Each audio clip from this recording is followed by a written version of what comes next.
দেখো গাইস, খুবই মজার এবং লোভনীয় একটা ভর্তা নিয়ে হাজির হয়ে গেলাম।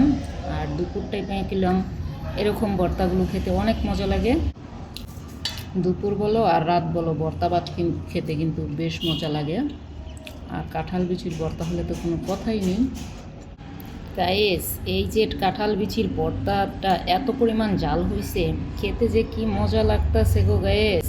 তোমাদের যদি এটা খাওয়াইতে পারতাম তাহলে বুঝতা।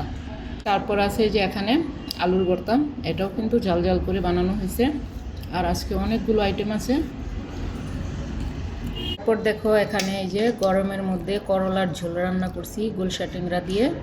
তো গাইস, বাইরে কিন্তু প্রচুর রোদ আর গরম, আর এই গরম আর রোদের মধ্যে কিন্তু এরকম ঝোল টাইপের খাবারগুলো খেতে বেশ মজা লাগে। করলার ঝোল, আর এই করলার ঝোলটা খেতে যে কি মজা, একদমই তিতা হয় না এইভাবে রান্না করলে।